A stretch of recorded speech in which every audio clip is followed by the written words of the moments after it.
distinguished State Secretary Starović, Your Excellencies, dear colleagues, dear representatives of the media, ladies and gentlemen, I wish you all a happy new year, 2024, and the best of health. I thank you very much for joining us today, and I welcome you to the first event for 2024 in the framework of the Bulgarian Embassy's functions as a NATO contact point embassy in Serbia. We organized this event with the helpful and, I would say, indispensable assistance of Media Center Belgrade. I think we would all agree that since 2022, Europe is facing one of its most turbulent periods since the Second World War, which is predominantly influenced by the ongoing Russia's war of aggression against Ukraine, but also by the global challenges related inter alia to food and energy insecurity, political instability, and security crises in different parts of the world, as well as intensive strategic competition, compounded also by the persistent economic slowdown and the supply chain challenges. It has been widely acknowledged that there is a critical need for a robust response to those challenges facing the peace and stability on the continent. This has been clearly outlined in the new NATO strategic concept adopted at the Madrid summit in 2022.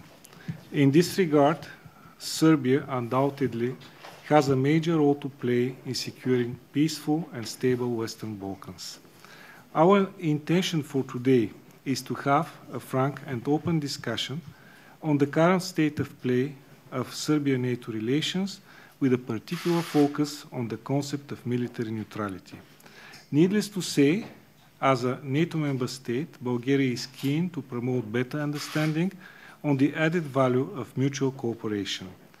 There are many areas in which both sides, NATO and Serbia, can benefit from, such as science, peace and security, crisis management, disaster response, amongst others. It has to be underlined that this cooperation is mutually beneficial. Nothing is being imposed. Quite the opposite, it is all about synergy and mutual benefit, while at the same time respecting everyone's sovereign arrangements in providing for their own security. This said, I deem it useful to exchange views about the origins of the idea of military neutrality in Europe, its historical background, and modern-day sustainability. In regards to the current turbulent times, looking at the experience of long-time neutral countries like Austria and Switzerland, and until recently, Finland and Sweden. We have as panelists today State Secretary at the Ministry of Defense, Mr. Nemanja Starović, Ambassador of Sweden, Anika Ben-David, Ambassador of Finland, Niklas Lindqvist, Ambassador of Austria, Christian Ebner, and Deputy Ambassador of Switzerland, Saskia Salzmann. Before inviting the first panelist, I would like to give the floor to Brigadier General Đampjero Romano, Head of the NATO Military Liaison Office in Belgrade, for introductory remarks. General, please.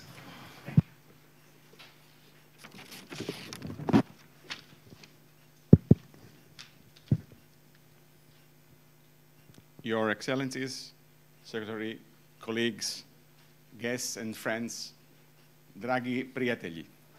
Drago mi je da sam danas ovde sa vama.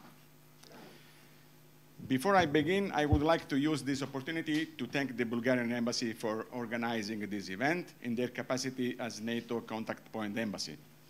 Your efforts, sir, have not gone unnoticed, and your dedication to promoting NATO-related issues in Serbia is highly appreciated. Thank you. Takođe, hvala i vama, poštovani gospodine Staroviću, i vašim kolegama iz Ministarstva odbrane, Vojske Srbije i Ministarstva spoljnih poslova, koji posvećeno i odgovorno rade svoj posao. Tako da partnerstvo Srbije i NATO iz godine u godinu napreduje. Hvala vam.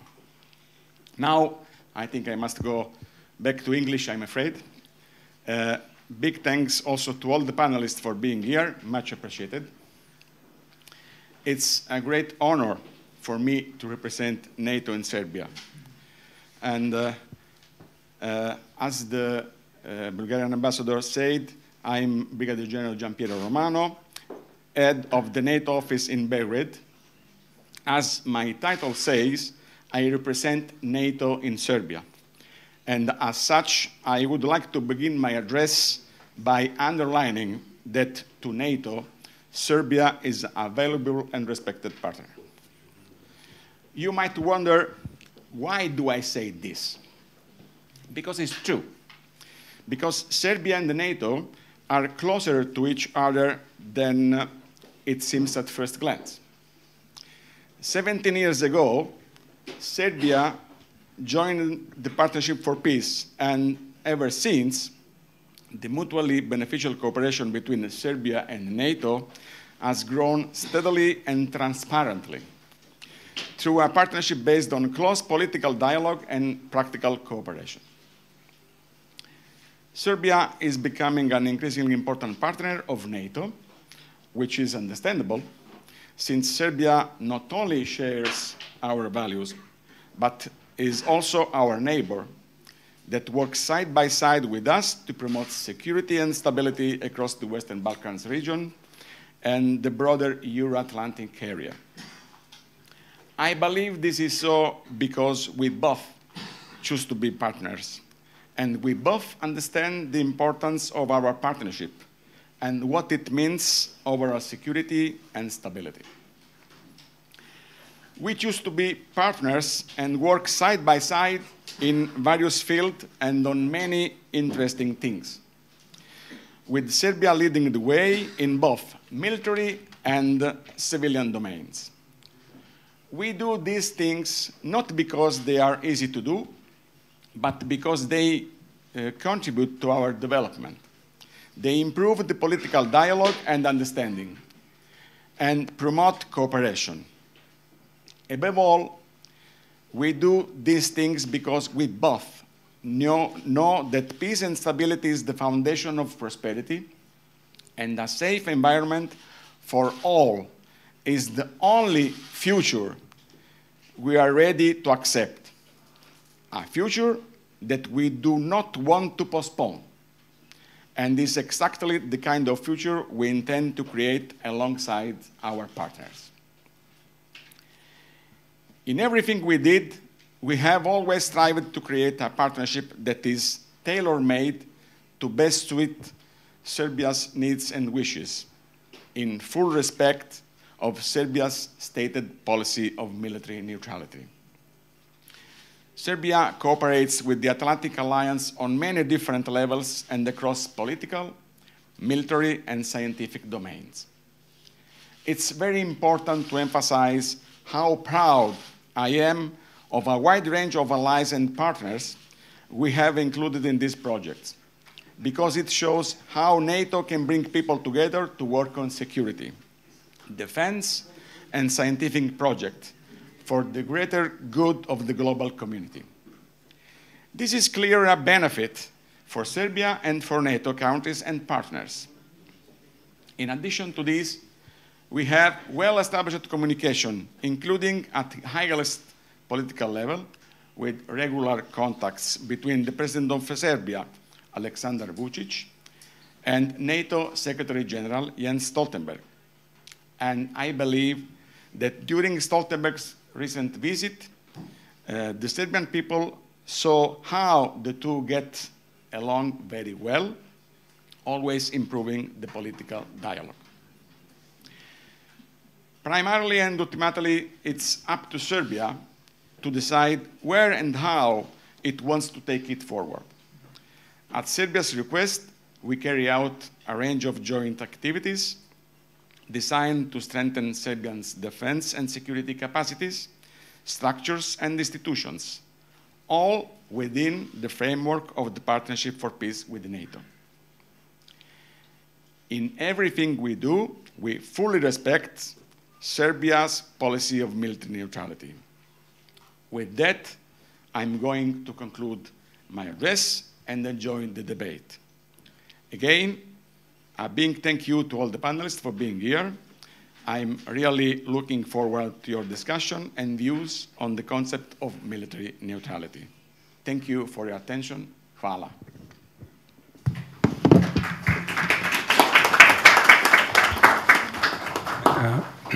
General Romano, I thank you very much for your introductory remarks and also for the cooperation we have always enjoyed with you personally, but also with your colleagues from the Military Liaison Office.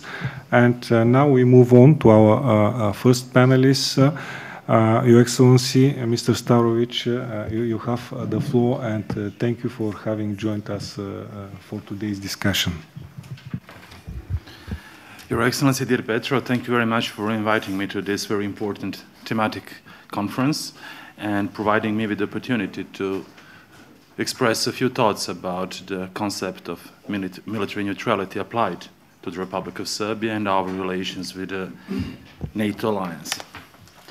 So I believe that my introductory remarks will be rather short, but that we will have sufficient time in the second part of the conference to really thoroughly and substantially discuss these issues. So without further ado, Your Excellencies, friends and colleagues, Honorable General, dear guests, representatives of the media. The military neutrality of the Republic of Serbia is founded on the decision made by the National Assembly of the Republic of Serbia in December 2007 by adopting the resolution on the protection of sovereignty, territorial integrity, and constitutional order of the Republic of Serbia.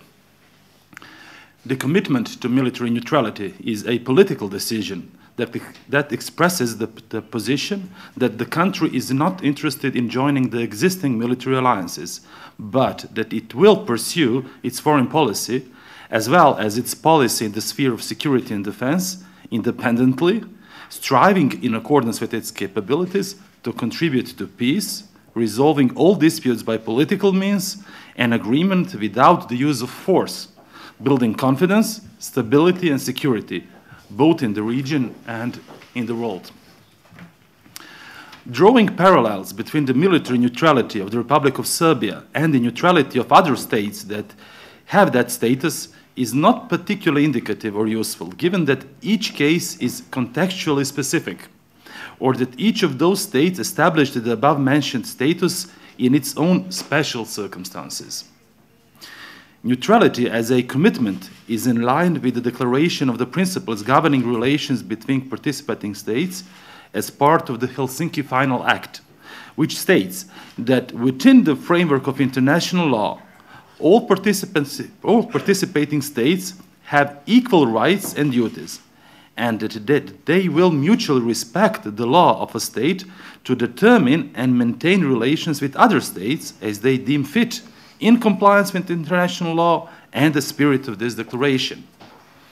Their borders may be changed in accordance with international law, peacefully and by agreement.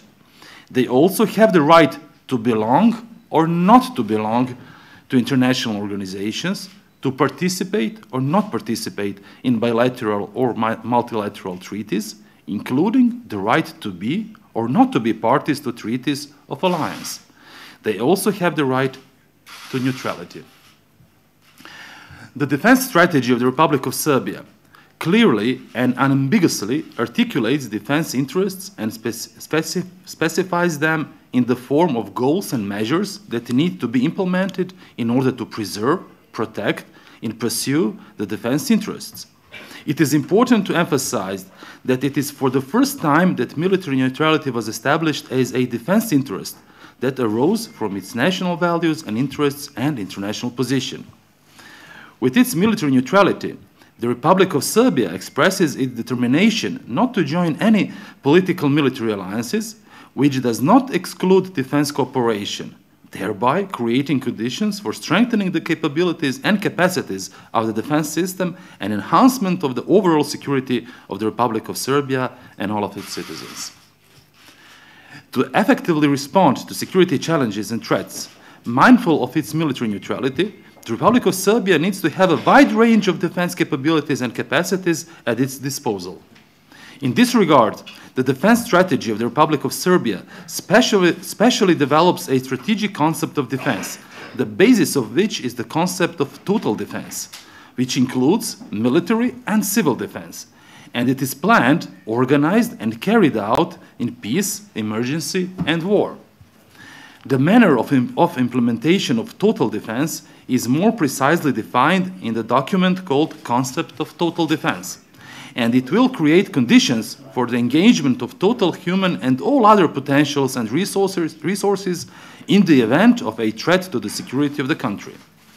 In this context, the initiative to activate conscription is being considered at the moment.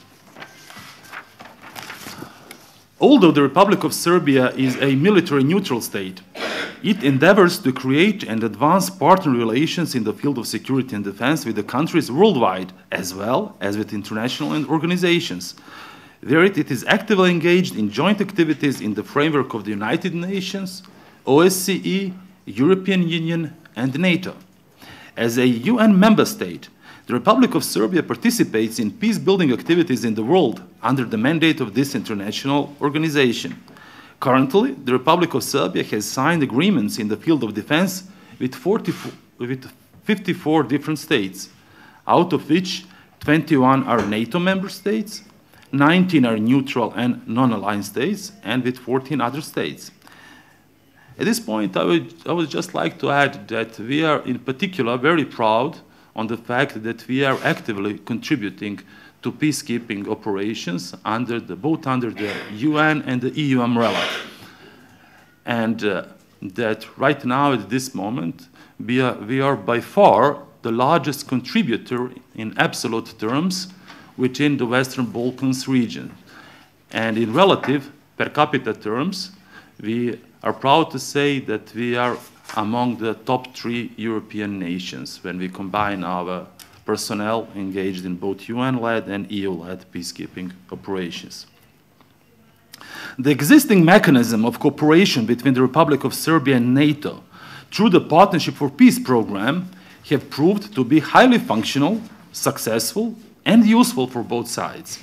So far, the participation of Serbia in the Partnership for Peace program represents optimal measure of our cooperation with NATO.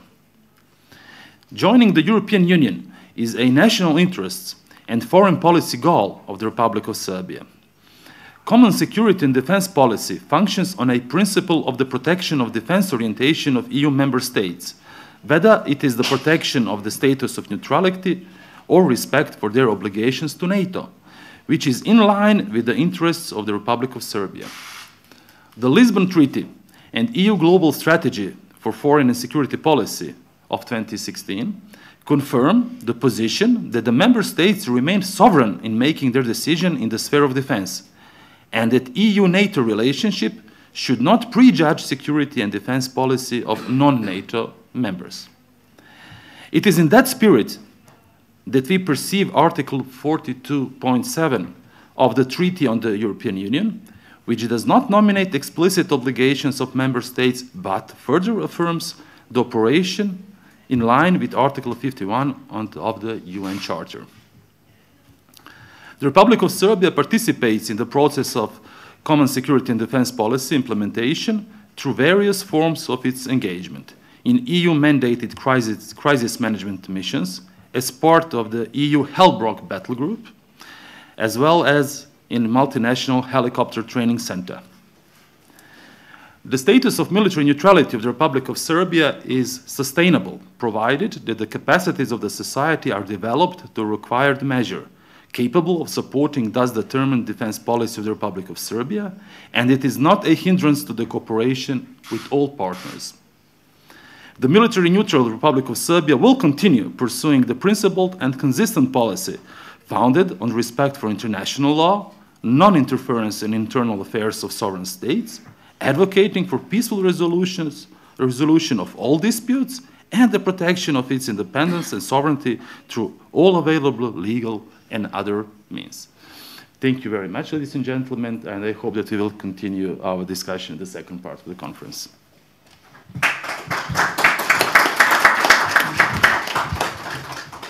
Thank you very much, State Secretary Starović. Thank you for your remarks, in which you focused and very well explained the position of Serbia as regards the military neutrality and the cooperation with NATO, including the contribution your country is having as regards the peacekeeping operations.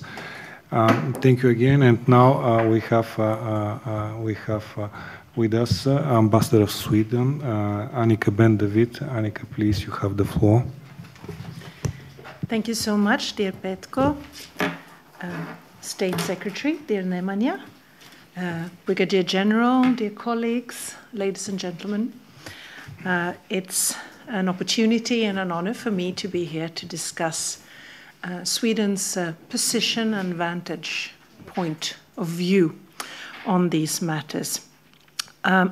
My country applied a concept of neutrality for almost 200 years, until 1992. It was after the end of the Cold War that we adopted a new security policy doctrine, where we abandoned neutrality in favor of a policy of non-participation in military alliance in case of war.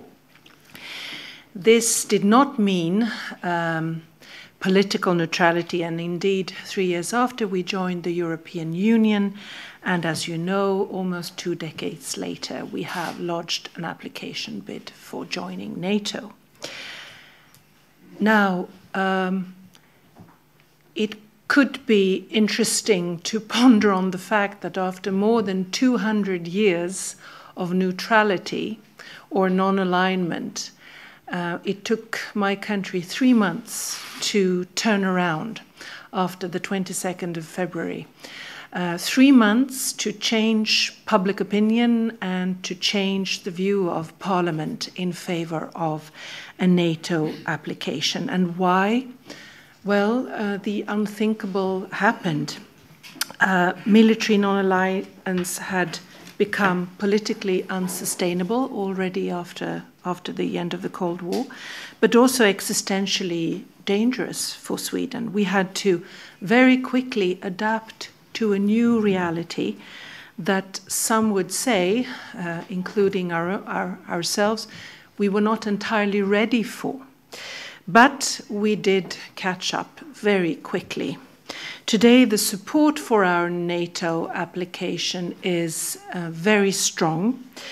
It's overwhelming among the public opinion and overwhelming in our parliament. The solidarity and the support for Ukraine is ironclad. We know well that the women and men that fight for Ukraine are fighting for us, for our freedom and our security. Because if Russia would win in Ukraine, it would not stop there. So one can say that our country has undergone a very rapid, sobering experience. Just the other week, our Minister for Civil Defense gave a speech that reverberated also here in Serbia, declaring that Swedes have to get ready for war. Not that there is an imminent threat of an attack on Sweden, but that it can happen, or it can happen that Sweden will be drawn into a conflict with Russia. I would say that for the past 2 years, since Russia's full-scale invasion of Ukraine, Sweden has had to adjust to a new situation that has prompted this reckoning.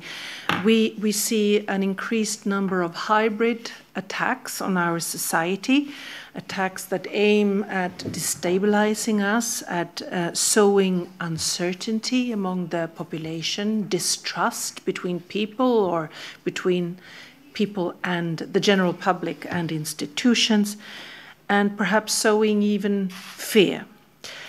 And these seem to come from abroad, and they appear coordinated. So we have set up new structures, including Center for National Psychological Defense. and a new National Security Council in the Prime Minister's office.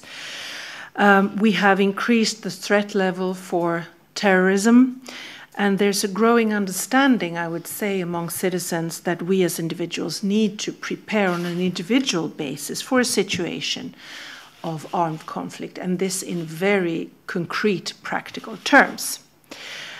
But I'd say also that preparedness is not only about how we can understand how we can arm ourselves with a better mental preparedness and practical preparedness. It's also about deterrence, of course, to send signals about the integrity and the strong resolve of the Swedish society. Now, to the question at hand, is Serbia's military neutrality a sustainable concept, a concept that is adequate for our times? Just like the State Secretary said, it's obviously up to Serbia as a sovereign country to decide whether it should maintain a military neutrality or not. Serbia owns its own policy choices. I can merely contribute with the Swedish experience that has been very fast evolving over the past 2 years or more. What we see now is a threat against not only one country, Ukraine, but against our country as well, wider Europe, and the security order of our continent, and perhaps beyond. We feel that no country in Europe is spared. It is a situation not only about security, but also threats to our freedom, to our economies. It is eventually our model of governance, democracy, the rule of law that is at stake. So no country is an island is our experience, and we are doing what we can to become members of the defense alliance of NATO as quickly as possible. Thank you, Petko.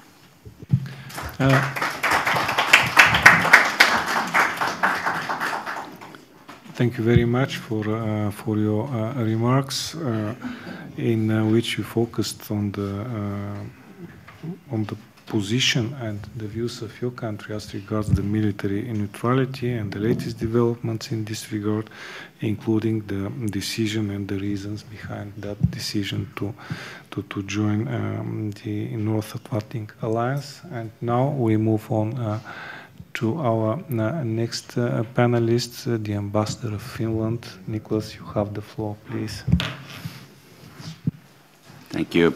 Thank you very much. And let me start by thanking the Bulgarian Embassy for taking the initiative and organizing this, and also to fellow panelists, State Secretary General, and happy to see that so many representatives of the press is present here, because I think these are important questions to ponder, and a very good start to the new year. I think I will speak a little bit in the same direction as my Swedish colleague. We have very close cooperation in most things, actually, and therefore also our experience with these things are a little bit the same. For us, neutrality was a policy that we linked to the area of the Cold War. So the idea was, of course, to stay outside the 2 blocks, and that was basically the idea of the whole thing. At the same time, we were also determined during that time to develop Nordic cooperation and also economic convergence with Europe as a whole. So for us, when we joined after the Cold War, we joined the EU, we stopped talking about neutrality, actually, because we had joined this union, and it wasn't neutrality as we saw it anymore. On the military side, though, of course, we were not then a member of any alliance. So, but we talk about we were a militarily non-aligned country. So that was the term we used. So it wasn't neutrality anymore. So non-aligned.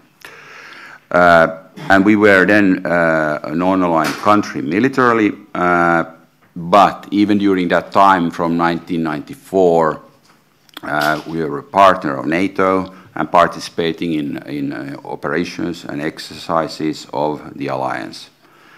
And then 2014, we had a status of enhanced opportunities partnership with NATO, which then, of course, transformed into full membership last year. The most important thing for us, of course, is that our NATO membership gives us more security, but not only us. We also think that by joining the alliance, Finland can contribute to making the whole region more stable and the whole of Europe more stable and secure. So it's not only a thing that where we think only about ourselves, but we do it as a joint action with other countries as well. Now, maybe just to give you a little rundown on the change that happened in my country, because we had for a long time the population of Finland, they were not really supporting NATO membership, and in 2022 we had such a quick change of mind in the population that it's maybe worth a couple of words. There was before the invasion, the Russian invasion of Ukraine, of course we had this combination. We had a strong national defense capability. We did have the partnership with NATO, and we also had a network of bilateral and multilateral defense cooperation arrangements with other partners. So it's worth noting that being military non-aligned, of course, it didn't exclude all these cooperation possibilities with other ones. Now, even during the time we were military non-aligned, it's important to know that every government in Finland had in their program what we call the NATO option. It was formulated in different ways in the governmental programs, but the popular term was the NATO option, saying basically if there's a change in our security environment, then we need to re-evaluate and see whether we need to adjust also our line of policy in defense. So this was always present. And of course, then the thing happened that Russia invaded the Ukraine, and that forced us to rethink European security, unfortunately. A permanent member state of the UN Security Council had brutally invaded its neighbor. So, for Finland, what did that mean? Finland is also a neighbor of Russia. Gave us about 1,300 reasons to think about NATO. 1,300 kilometers of border with Russia. This resulted in the popular opinion changing very quickly. So in the beginning of 2022, we had about 28% of the population supported joining NATO. We went a couple of weeks forward, and it was over 50%. And it kept climbing all the time. Today, it's well over 80%. Now, of course, we are already a member, but a very, very strong support for being a member. And this, during the whole process, there was a lot of discussion in Finland. What should we do? What are the pros and cons of joining a military alliance in this situation? So for us, it was very important to anchor this decision with the population, with the parliament, with the government, the president as well, of course. So to sum up, of course, we joined then, and but the whole change in what happened was that one of our ministers actually put it in a speech like this, that we went from a time of cooperative security to time of deterrence and defense. And this is, of course, very sad that this happened, because we had built our security on cooperation, and then one state sort of ruins the whole thing, and then you need to reevaluate what you do, and then you need to change your policy. So for us, our profile in NATO is, of course, that we want to guarantee our security and territorial integrity, and also avoid being part of a military conflict. But at the same time, I think it's very well worth noting that our long-term foundations of the foreign policy will remain the same. For us, it's very important we support and keep the rule of law, human rights, equality, and democracy. These are all things that are very self-evident to us, but they didn't change with the membership at all. So we want an international rules-based order, and of course follow international law. And at the same time, if you talk about the military side, as a member state, and this is actually something that was very much discussed in Finland, that even as a member of NATO, of course you take care of your own defense. It's not like you join a club and you don't do anything with your own defense. That's your primary task to do that. Then of course you are part of NATO as well, but you don't give up this thing. So that doesn't change really very much. Of course then you have things like that the whole security situation had changed. So that also forced us to increase some defense spending. So we are now at 2.4% from last year. And the government has taken a commitment to keep it at the 2%. That is the goal of NATO countries. Now, maybe just Finland's first act as a NATO member. Very important thing we did. We deposited Finland's instrument of ratification for Sweden's NATO membership in Brussels. This is the first what we did. And for us it's very important that both Finland and Sweden become NATO members without delay. So we expect Turkey and Hungary to ratify Sweden's accession very quickly. This is, yes, we are good friends with Sweden, but it's also a question of the security and stability of the whole region that both countries will be in the alliance. Now, at the end, I just want to mention that we talk a lot about, or I talk a lot about NATO here, but our security arrangement and defense, it's not all about NATO, because we still have other partnerships that we work on when we think of our defense. We have, with all the Nordic countries, we do a lot of cooperation in defense. We work with the Baltic countries as well, because we look at the region as a whole. In December, we actually concluded a defense cooperation agreement with the United States. There is a joint expeditionary force project, which is led by the UK, that we take part in. And of course, for us, the EU is still maybe the most significant framework where we work in Europe. So the European common foreign and security policy is something that we have been and will be very active in. So maybe just to sum up, conclusion for us, the term neutrality, we haven't really used that for some time. Military non-aligned, yes, that is more our vocabulary. But I think what was said here already, that these things mean different things for different countries, so you have your right to choose your own terminology, really. Just the same way as you have your right to choose your own security solutions overall.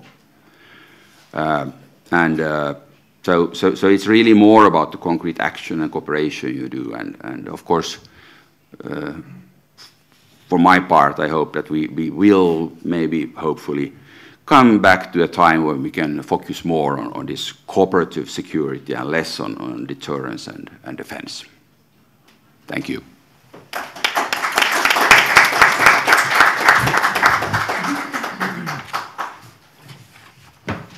Thank you, Ambassador. Thank you for your intervention in which you focused on the perspective of your country. And now I invite our next panelist on the list, the Ambassador of Austria. Christian, please, you have the floor. Thank you very much. Thank you also for organizing this conference and for the possibility to present some points of the Austrian concept of neutrality. The speakers before addressed a number of issues that are important to Austria and its concept of neutrality, be it the developments of the Swedish and the Finnish governments, but also we have many things in common with the Serbian approach. So nevertheless, there are certain specificities which I would like to address here on the Austrian concept. First, I want to address the defining features of Austria's security policy as it stands now. Secondly, our understanding of the Austrian concept of neutrality as it stands now. And finally, how Austria's neutrality is to be seen in the context of Russia's war of aggression against Ukraine. Now, the defining features of our security policy are military neutrality and European solidarity. I tried to put it in one sentence where we see our role and responsibility now in this changing security environment. Austria sees it as a militarily neutral country acting in solidarity with the European Union and in close cooperation with neighbors and partners, bilaterally and multilaterally, and in particular with the countries in the Western Balkans. This region is a region of utmost importance to Austria, not only to Austria, but to the European Union. And therefore, the cooperation with the countries in the Western Balkans is of a strategic importance. And therefore, I just want to use this opportunity to thank to the Serbian Armed Forces, with which we have a very good cooperation and we develop in very good programs. Now, the Austrian concept of neutrality, and you heard the experiences from Sweden and Finland and Serbia. And for Austria's concept of neutrality, it's important to understand the origin. The origin of Austria's military neutrality is a unilateral decision. It has not been imposed. It's not part of the state treaty in 1955. It's a decision by implementing, by adopting a constitutional law on neutrality, which is important to know in order to understand the developments that followed after 1955 with Austria's concept of neutrality. It's up to Austria to interpret its concept first and foremost. And it's only by Austria that can change, amend, modify, or see this concept in a different view due to changes in the geopolitical environment. So the core elements of our neutrality are that we will not join a military alliance, and that we will not accept the establishment of foreign military bases on our territory. But we also respect our obligations under international law not to become a party to an armed conflict between states. So these are the core elements. Nevertheless, already in 1955, it was our view that our concept of neutrality is fully compatible with a membership to the United Nations. Only 2 months after adopting our law on neutrality, we applied for UN membership. And UN membership comes with a lot of responsibilities, and the State Secretary mentioned it, troop contributing in peace operations. Austria has been 2 times member of the UN Security Council. So this already was the first step of an interpretation how we want to use our concept of neutrality. It is a military neutrality, but has never been understood as a political or ideological neutrality. If there is a violation of international law, violation of human rights, Austria has always had a good track record in standing up and voicing and contributing to solving those problems. The biggest modification, so to say, of course, came with the membership in the European Union. So we were under the need to be able to fully participate in the EU's common foreign and security policy.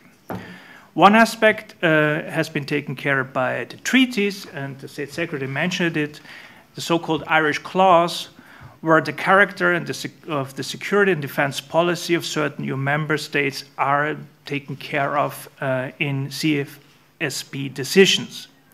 Nevertheless, Austria felt compelled also to amend its constitution to implement a specific paragraph in the federal constitution that takes care of the responsibilities under the CFSP, so that we fully can contribute to all the decisions that are being made.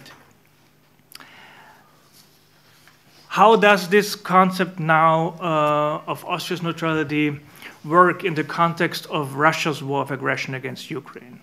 And from the very beginning of Russia's military aggression, Austria left no doubts where it stands with Ukraine and in full solidarity with our European partners. As I mentioned before, military neutrality, but also European solidarity are the defining elements of our security policy.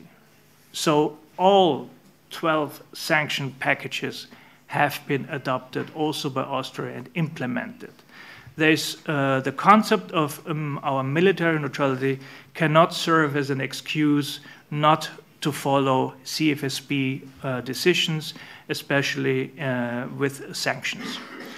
We also agreed to the delivery of non-lethal equipment to Ukraine.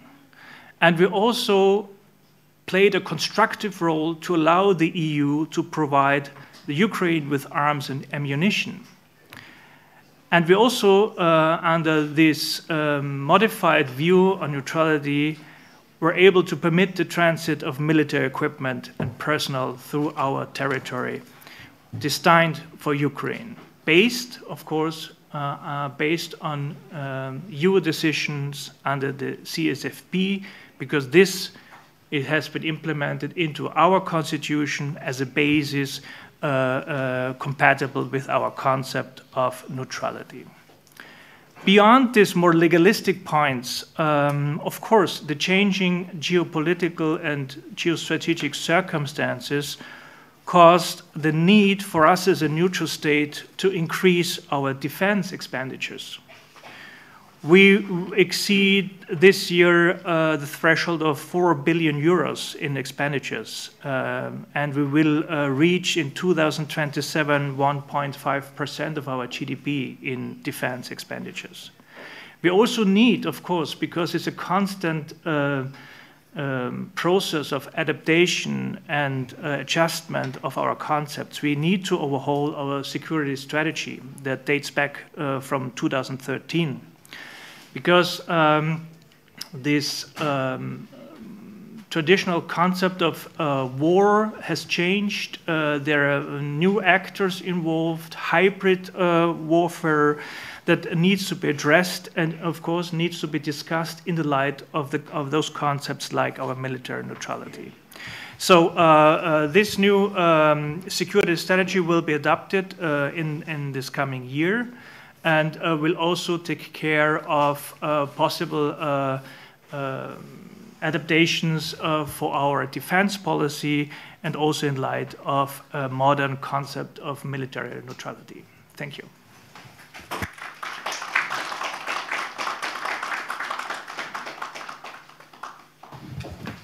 Thank you, Ambassador, for sharing the Austrian perspective on neutrality, military neutrality with us. And now I have the pleasure to invite the Deputy Ambassador of Switzerland, Madam Salzmann.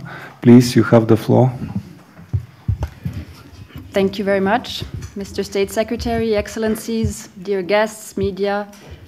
Thank you for giving me the floor and for inviting Switzerland also to share some thoughts on our concept of neutrality.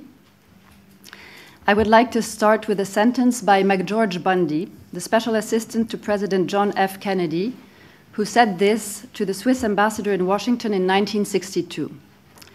If neutral Switzerland did not exist, we would have had to invent it. This was in the context of high tensions between the USA and Cuba, in which Switzerland was requested to represent the interests of the USA in Cuba and vice versa. I start with this sentence because it illustrates how Switzerland's neutrality has often been put to use in the context of providing good offices between parties that had broken off diplomatic relations. While this was perhaps not the main objective when Switzerland officially declared itself neutral, the possibility to mediate, to offer good offices in the service of dialogue and peace has, since the beginning, gone hand in hand with our humanitarian tradition and how we view ourselves as being part of the concert of nations. As a representative of Switzerland, I also do not want to say much today about Serbia's policy of military neutrality, and we have heard already many different variations of this concept today. But I'd rather like to share some key points when it comes to Switzerland's neutrality. And there are basically 4 facts to know about Switzerland's neutrality. It is self-chosen, like Austria. It is permanent. It is internationally recognized, and it is an armed neutrality. This means that Switzerland chose to declare itself neutral. It was not imposed upon us. This special status has been internationally recognized on several occasions, and the first of which was the Vienna Congress in 1815. Switzerland is also permanently neutral, and this is different from ad hoc neutrality, when a country may declare itself neutral towards a specific context, armed conflict. And finally, it means that Switzerland has an army which serves to enforce the obligations and rights of a neutral state. The obligation to ensure the inviolability of its territory, and the right to self-defense in case of an attack by another state. And since 1815, Switzerland's army functions based on the militia principle. The basis for Switzerland's neutrality is neutrality law, and this is based on the Hague Conventions of 1907. Neutrality law only applies to the military sphere. Neutral states must refrain from participating in wars and are not allowed to support warring states militarily, including by refraining from putting their territory at the disposal of a warring party. At the same time, Switzerland is a member of the UN, and as such, bound by the UN Charter and the binding decisions of UN bodies. The law of neutrality does not apply to a military operation authorized by the United Nations Security Council, as the Security Council is acting on behalf of the international community to restore international peace and security. If the UN Security Council does not take any decision regarding a war, neutrality law remains applicable. But in addition to the law of neutrality, which applies, as I said, only to the military sphere, Switzerland also implements its own neutrality policy. And this is based on its history, tradition, and the current analysis of the international environment. The policy of neutrality is not bound by legal norms. It's composed of the measures that a neutral state takes on its own initiative to ensure the predictability and the credibility of its permanent neutrality. Swiss neutrality policy has been adapted several times over the 200 years where we have been neutral, but it has always been clear to the Federal Council, the Swiss government, that neutrality does not mean indifference, and we have the right to have political opinions and positions, and to defend the values that are dear to us, such as human rights, democracy, and the rule of law. And this is something that I recognize from all the panelists here today. Now, when it comes to Russia's military aggression against Ukraine, again, this non-indifference principle kicked in, and Switzerland has condemned in the strongest terms this military invasion. In response to the serious violations of international law by Russia, Switzerland has adopted all the EU sanctions against Russia and taken further measures outside also of the military sphere. This is compatible with neutrality. Neutrality law also does not stand in the way of providing solidarity and support for Ukraine and its population outside of the military sphere, and Switzerland has done this in various ways.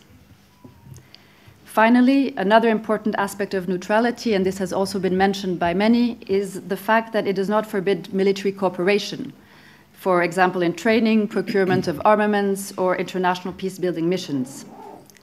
Like Serbia, Switzerland is a member of the Partnership for Peace program of NATO, in the case of Switzerland since 1996.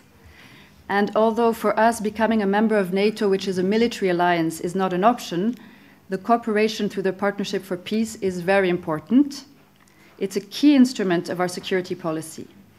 And since the beginning of the war in Ukraine, Switzerland has not seen the same kind of change in public opinion that Sweden or Finland maybe have seen, but it has decided, or our government have decided, to increase the security cooperation with NATO and the EU.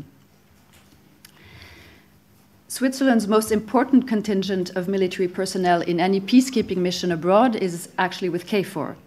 The Federal Council and the Parliament have recognized the key role of KFOR and have recently extended the Swiss mandate to participate until 2026 and have included the option to increase the size of the Swiss contingent. I would like to end this presentation by the following point. Neutrality is by now part of Switzerland's DNA. And the Swiss population, in every opinion poll year after year, is very attached to this and fully supports the continuation of this status. Neutrality is also one of the aspects that has made it possible for International Geneva to become what it is today, an important hub for the UN and international organizations, a city of peace where we will continue hosting important meetings between parties that are reluctant to speak to each other. Thank you.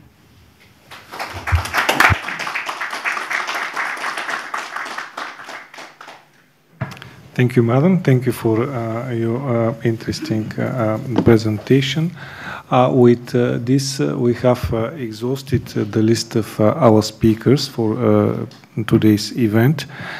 We have started with introduction by the head of the NATO Military Liaison Office, in which he focused on the importance of the NATO-Serbia cooperation and the participation of Serbia in the Partnership for Peace. It was mentioned specifically that it's a tailor-made cooperation and it's based on Serbia's own decision in which activities to get involved. Then we moved on to a very informative presentation by State Secretary at the Ministry of Defense, Mr. Starović. He made a historical retrospection on the development of the concept, but he also focused on the practical implications and how this concept is being implemented in practice, the role of the cooperation with NATO, and also the role of the country in a peacekeeping operation was also very strongly underlined. Then we had presentations by four ambassadors of 4 European countries. Two of them used to be neutral, military neutral countries, and then a decision was taken in both of them to change this concept and to apply for NATO membership. And we finally concluded with presentations by 2 other neutral countries, which still remain neutral. In the context of the latest developments. Certainly all of these presentations were extremely interesting and extremely informative, and they all contained a lot of examples, not only related to the theoretical approach to this concept, but also to its practical implementation.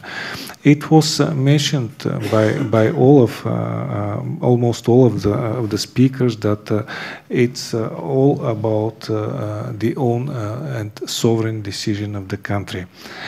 Also, a kind of a very interesting definition of military neutrality was given by all of them all together, each of them explaining what military neutrality would mean for his or her own country, thus enlarging our understanding of what neutrality is about. In addition to some common features, there were also some specifics related to the countries. Another point which is also important to underline is that usually the concept of military neutrality is based on some specific circumstances, and also in this same line of reasoning, the change of the circumstances may trigger the change in the concept itself. I would certainly leave it up to you to analyze and to make your own conclusions regarding the presentation of each of the panelists, and I will stop here. As per our program, we have some time for a Q&A session. Certainly the panelists, I guess, would be ready to take any questions. I would encourage all those in the present in this room to freely ask their questions, focusing on the subject we have at reference. Please, you have the floor. Should there be any question, I would kindly ask you to introduce yourself and then to some kind let us know to whom the question is being addressed from the distinguished members of the panel. Our working language so far has been English, but I understand we have the opportunity to ask the questions both in English and in Serbian language, so it's up to you. You have the floor, please.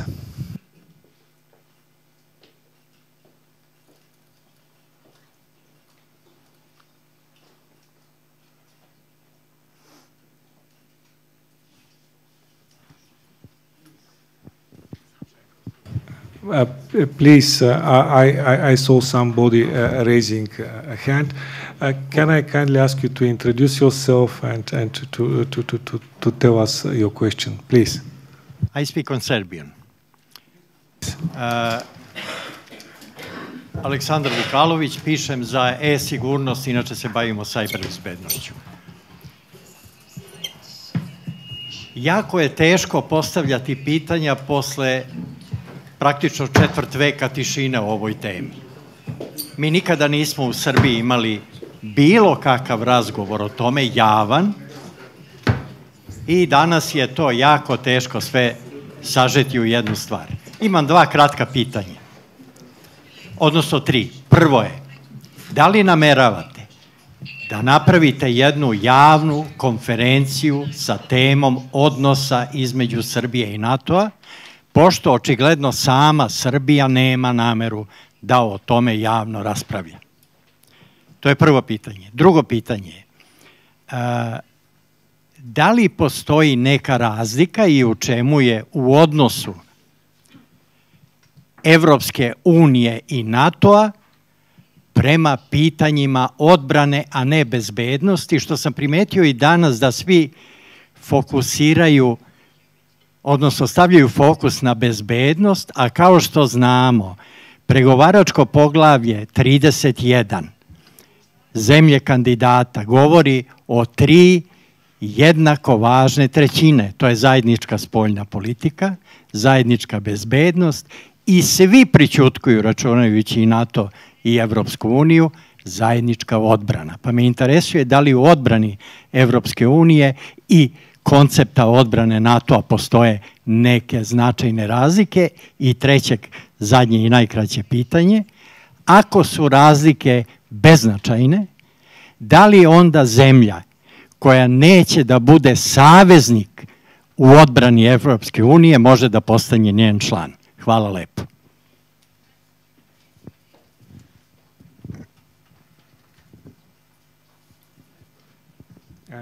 I thank you very much for your questions after as you yourself mentioned some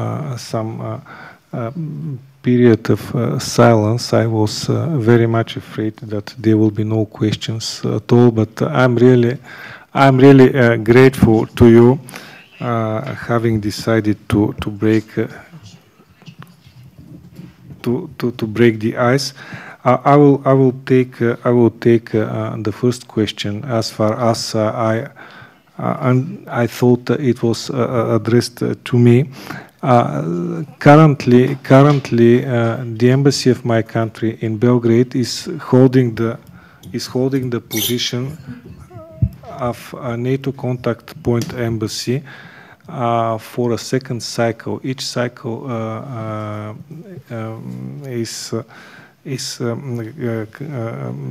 the length of the cycle is 2 years. This is the second cycle, and this is the second year of the second cycle. Throughout the past 3 years of having held this position, we have organized a lot of events, a lot of conferences. We are inviting and we're seeking participation from various stakeholders of the society. Mostly these are representatives of the official institutions. These are also representatives of the academia, of the non-governmental sector, but also participation, very active participation from the diplomatic community in Belgrade. As I said, this is the first event for this year. We certainly will have other events throughout the year. The topic was chosen as a very pertinent one because so far in each of the events we have organized, each of the panelists we have had would stress on the fact that it is all about a sovereign decision by our host country, Serbia. Certainly we respect this decision. Certainly we accept this position, the position of military neutrality, and certainly we are trying to the best possible to advance the practical and I have to underline this practical and mutually advantageous cooperation between Serbia and NATO. So here I will stop regarding your first question. Yes, there will be other events once we come to the next one. We certainly will seek participation and we shall duly inform about the venue and the timing of this event. Regarding the second question, I certainly can answer it in a very broad way. Since I'm not a representative neither of NATO nor the EU, I'm representing an individual member state, being a member of both NATO and EU. Certainly there could be a difference in the speech here and there. Certainly there is no damage in having a difference. On the contrary, the difference brings us to reality and helps us take the right decisions. If speaking of defense, I think the area is common for both NATO and EU. To the best of my knowledge, to the best of my understanding, there is a very extensive cooperation between the headquarters of NATO and the EU in Brussels, not only at the highest level, but also at the level of working bodies, committees, etc., etc. All these issues are being certainly discussed, positions are being coordinated, and decisions are being taken in accordance of the outcomes of these consultations. I would look at my colleagues on the panel. Should there be somebody else who wishes to join me in answering this round of questions? I see no. We're neither EU nor NATO members, so maybe the ambassadors representing countries that are both in NATO and EU should give their thoughts. So yes. I certainly agree. We have a volunteer, please.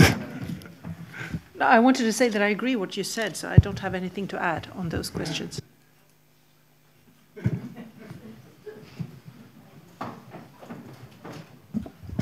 Yes, thank you. It's true there's a lot of cooperation between the two organizations in Brussels. Of course, the profiles are a little bit different. I'm not expert enough to give you a rundown on exactly where differences are, but of course, NATO is a defense alliance. The EU is something very different. So there will be differences. But sorry, I'm not expert enough for this question.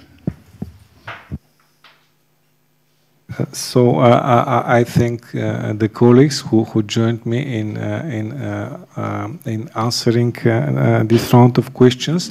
I wonder. We still have some time left. I wonder whether there will be other questions. Please, yes. Yes, there are. Please introduce yourself, ladies first, and then we shall have the other questions as well. Please. Hvala. Dobar dan, Lana Radmanovac, televizija Euronews Srbija. Ako dozvolite, iskoristila bih priliku da postavim pitanje gospodinu Romanu i gospodinu Staroviću, a donekle ima veze sa ovom temom, ali prvenstveno se tiče nečega čime se naša država poslednjih nekoliko dana bavi i što nam je zaista bitna tema, to je Kosovo. Naime, ako dozvolite pitanje za gospodina Đampjera, u novembru prošle godine, kada je generalni sekretar NATO Jens Stoltenberg bio ovdje, izjavio je da kosovske bezbednosne snage nemaju nikakvu podršku NATO-a da se naoružaju. Ono što je usledilo 2 meseca kasnije, a svedoci smo toga, kupovina džavelina.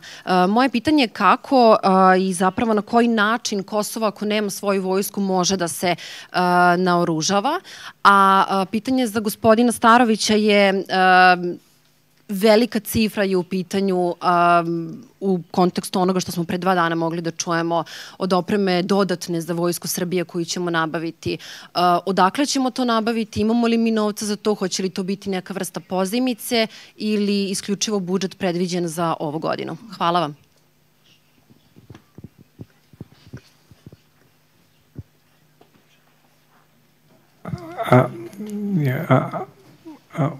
Have we finished? I'm sorry.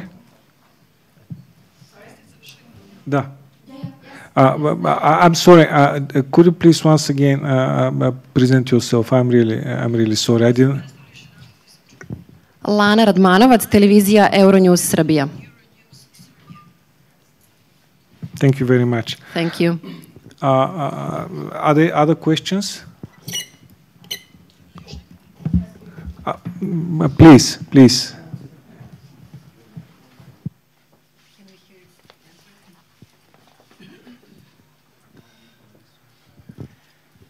Nevena Bogdanović, Radio Slobodna Evropa. Moja bi pitanja isto bila za gospodina Starovića vezano za najavu da će Srbija uložiti dodatnih 740 miliona evra za naoružanje. U čemu je opravdanost takve odluke i da li to može da utiče na odnose Srbije sa Zapadom s obzirom na to da je najava došla 2 dana nakon što smo čuli da Sjedinjene države su odobrile kupovinu džavelina za Kosovo. A za gospodina Đampjera Romana pitanje bi bilo da li bi odluka Srbije da se dodatno naoružava uticala na odnose Srbije sa NATO-om u ovom momentu?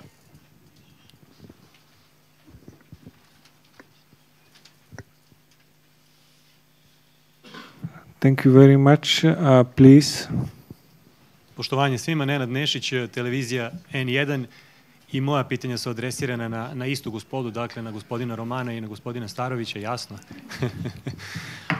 Što se tiče gospodina Romana, dakle samo da kratko prokomentarišemo jer je predsjednik države pre neki dan rekao da ovo odobravanje naoružavanja Kosova znači kršenje rezolucije 1244 međunarodnog prava. Da li se on slaže s tim da se na taj način krši međunarodno pravo i rezolucija 1244?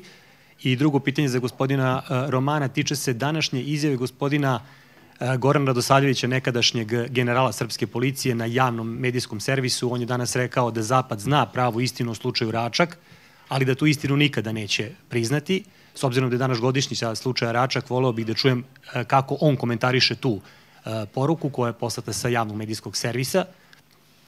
I gospodine Staroviću, da li postoji, kad već govorimo dakle o toj nekoj saradnji, bliskoj saradnji dakle Srbije sa NATO-om, razgovor na ovu temu naoružavanja? Dakle, kad vi kažete, jer kažete vi njima otvoreno, ovim se krši rezolucija 1244, ovo kupujemo od ovog i ovog, imamo toliko i toliko novca, kako otprilike izgleda, ajde plastično malo ljudima da objasnimo kako otprilike izgleda taj odnos, šta vi njima, a šta oni vama kažu, da li se oni slažu, dakle, sa, pošto govorimo o tome, dakle, da se politika neutralnosti Srbije duboko poštuje od strane NATO. Eto, toliko, hvala.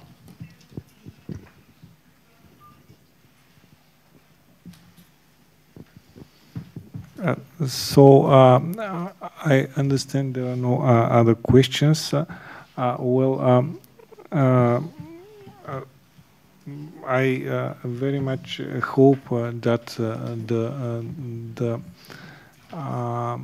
the addressees will find these questions pertinent to the topic we have for our discussion today. Mr. Starović, would you like to?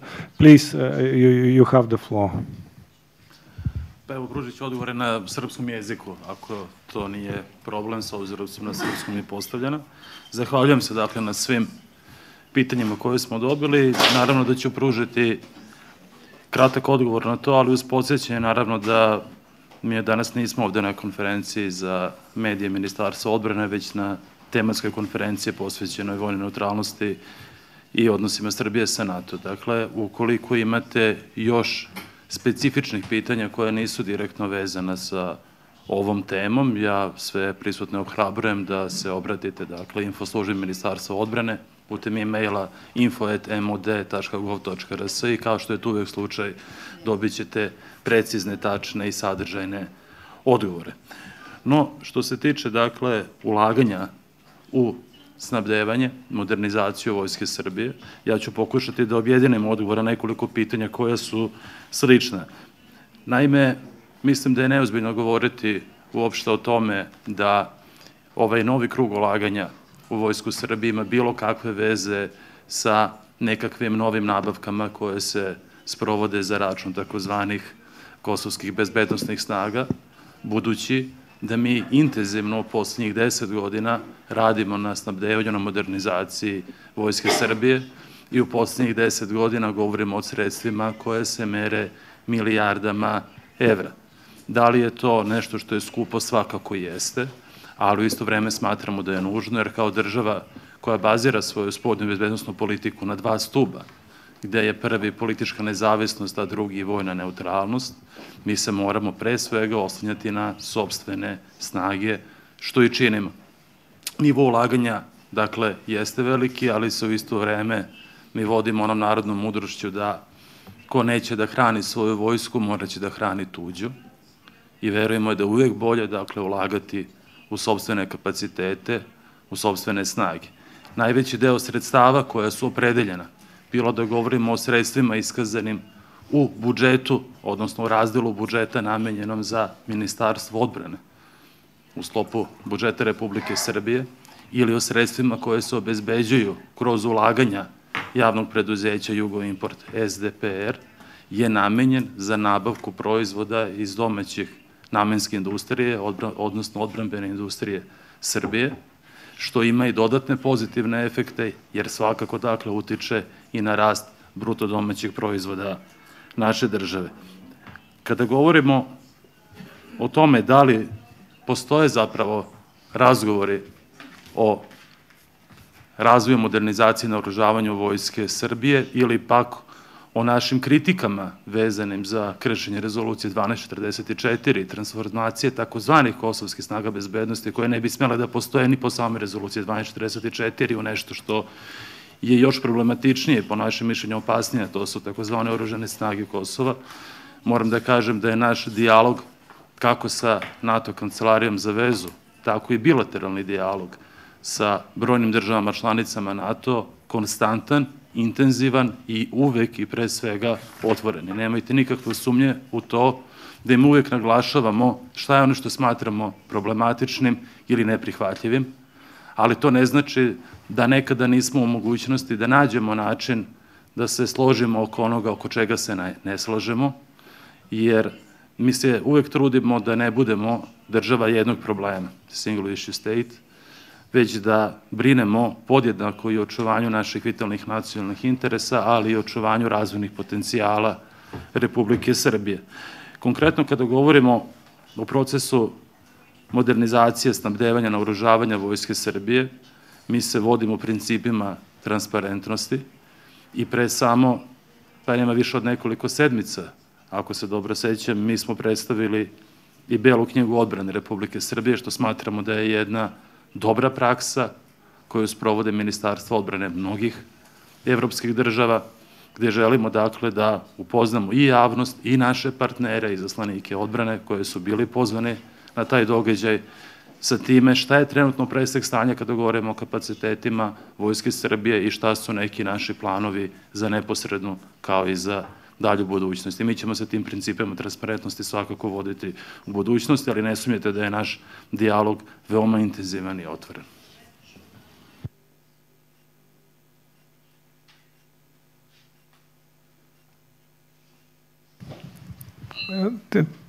Thank you very much. I wonder whether General Romano would like to have the floor.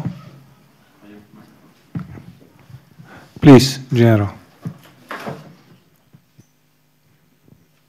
Thank you very much for your question. As Secretary of Defense State, I would like to invite you to address us directly to my office with your question, and I will answer for sure in a very precise way. Anyway, I would like to confirm what Secretary General said regarding the Kosovo issue, and it means that NATO is not supporting KSF.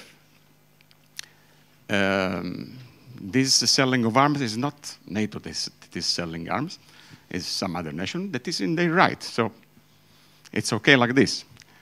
But what I would like to underline is that K4 is stick on his mandate. It is based on Resolution 1244, and is acting in this way. And I think this is acting in the right way, impartially, and trying to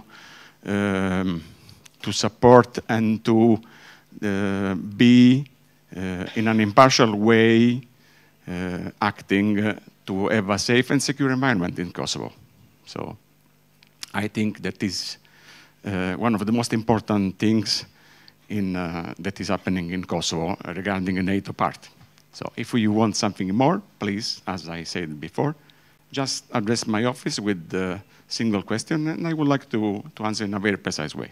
Thank you very much. Thank you very much, General. With this We come to the end of our Q&A session, and State Secretary Starović will have to leave. And I thank him once again. I'm coming to the closing remarks. I thank all those who joined us for this conference today. I thank all the panelists. I thank Media Center for their assistance once again. And as I said, we are planning other events which we shall communicate to you in due time. Thank you very much.